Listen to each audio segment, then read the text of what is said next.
Hi guys, it's actually been quite a long time since I've updated a video. A lot of things have happened during this time. Mostly the biggest step in my life. So around probably, I'd say December the 23rd. Yeah, that sounds about right. Of 2019, I have decided that I was going to visit my boyfriend, Lumi. And we are a long distance relationship, which means we are not very close to each other. In fact, we're about 30 hours away by driving if you feel like doing that. But I don't drive, so therefore I needed to plane all the way there. And so on the 23rd, 24th, I decided to buy my ticket to go to the States. And for those that don't know, I have never been outside of Canada. So, and any trips I've done was mostly with friends or family, except for that one time I went to go see my friend in Thunder Bay a long, long time ago. That being said, I didn't remember how it felt to be on a plane. So yeah, basically, since it was such a huge travel, I didn't know what to expect. So I've been binge watching videos upon videos upon videos on how to travel to the States and what to expect.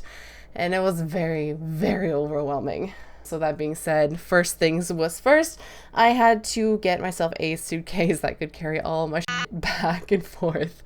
And I didn't want to have like a black suitcase because I wanted something that would stick out so I wouldn't freak out if I couldn't tell them apart.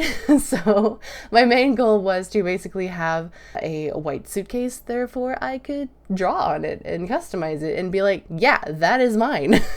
No one else's. Except the issue was the only white suitcase I could find was a Mexican sugar skull suitcase.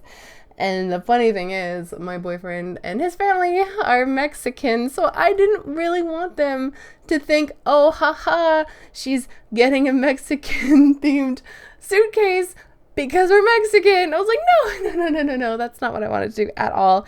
It was the only one that was white. And I mean, for someone like me that wanted to be a tattoo artist, it's like, oh, hey, that's kind of cool. Yay, skulls. Not to mention art, we had to draw them so many times. Anyways, so I did get my suitcase and I did customize it, as you can tell from the photos. I bought so many Sharpies. Trial and error to see what would work, because I don't really do traditional when it comes to markers because they're hard. But that was fine. After a while, I found ways to make it look like it was fading and stuff like that, so it's all good. Anyways, and I also sealed it with this type of matte acrylic spray just to make sure that I would survive any bumps, scrapes, water, you name it, for the trip. So yes, that being said, I got my suitcase in January and I was leaving on March the 7th. So I had like 3 months to pack and stuff.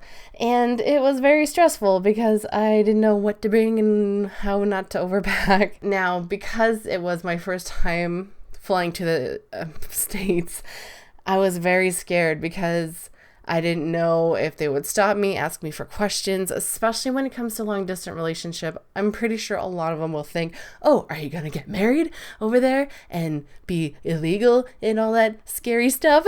So I'm like, okay, I'm just going to tell him I'm visiting my friend. And I mean, other than that, we're also going to plan to go to Disneyland and Universal and all that fun stuff. First thing first was to do the whole airport thing. So one thing I hate about flying is the takeoff. I can't do roller coasters. I just can't. It's too much. So that's exactly what it felt like, a roller coaster for me. And I just, every time we'd be flying up, I would feel so sick to my stomach. Yes, the view is gorgeous, and the first time I flew, I almost cried.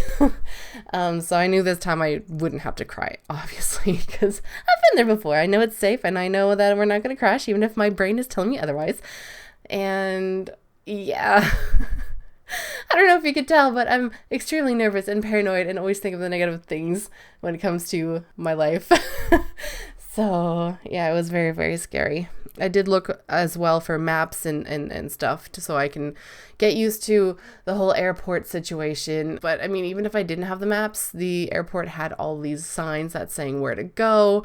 So that made it a little bit less stressful. But then when I would go to the like American side, they would have these like kiosk, and I'm like, okay, I'm seeing people like scan their passport, and I'm like, do I have to do that?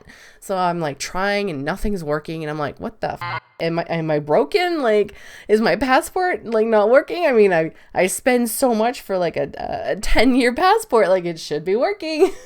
But basically the kiosks were for special people that were under the Nexus type thing. I'm not sure exactly what that does, but yeah, I didn't even have to deal with any kiosk of any sort.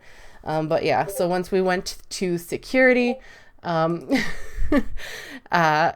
it was right. So with the security, basically, if you had like sneakers, you didn't have to remove them, which was like, yay, because nothing is more stressful than removing your shoes, all your things in these like little plastic box, and that afterwards there's like a buttload of people like behind you, and you're just like scrambling to get all your shit.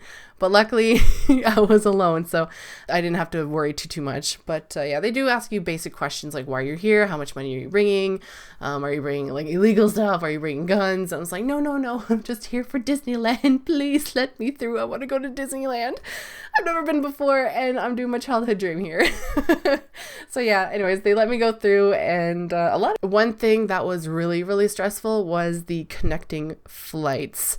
When you book your plane tickets, they give you like choices of like when you want to leave and stuff like that. And I was like, okay, well, I am poor, so I want the cheapest option possible, which also meant the tightest schedule or transfers. And oh my God, when I had to transfer for my last flight was so stressful, because what happened was the first flight to Denver, the one that was before me, canceled. And I was like, oh shit, will that affect me? But turns out my flight to Denver was completely fine. The only thing is they switched us to a different gate.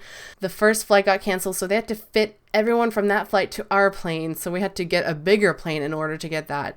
And while we were going inside the plane, the person behind me was telling the person next to them in regards to why the plane got canceled in the first place.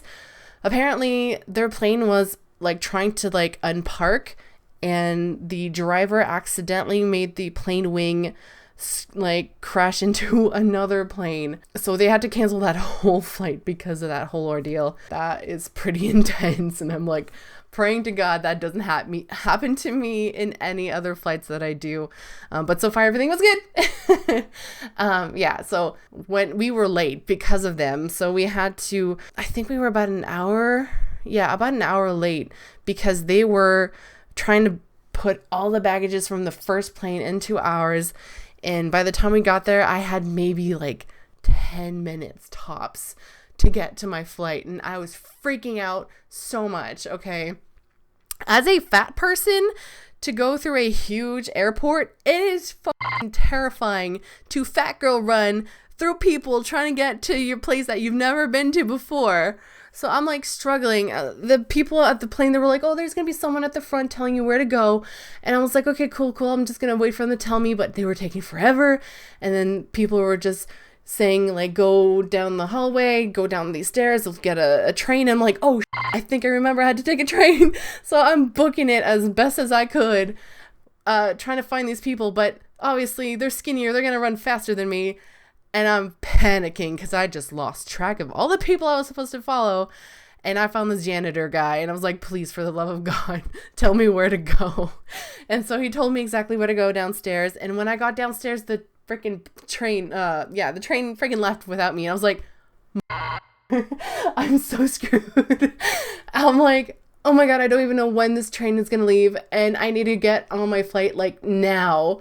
So luckily, I think it was like a minute or so, the new train came in. I went in, a few seconds in, the train doors close. I'm out of there, seconds to spare.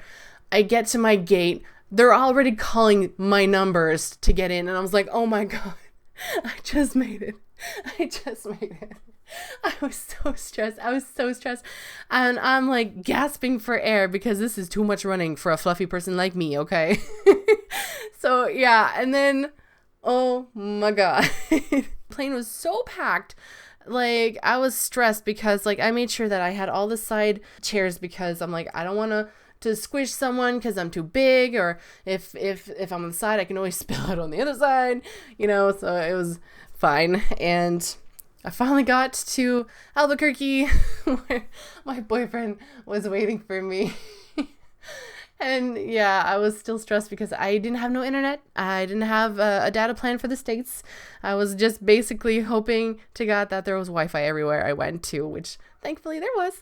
And yeah, so my boyfriend surprised behind me. I just couldn't believe that he was in front of me, and I was just such in shock and such in like so much excitement. One day I was like, I'm done. I'd be crying right now of joy. I'm like so out of it from waking up from 4 to arriving there at like 8 something. Just too much. So yeah, if you're planning on a trip, make sure you have a lot of time in between your planes, okay? I'd say at least 2 hours. I know the one for Toronto, I had 6, which was a lot. But yeah, definitely make sure that you have enough time to do the transfers.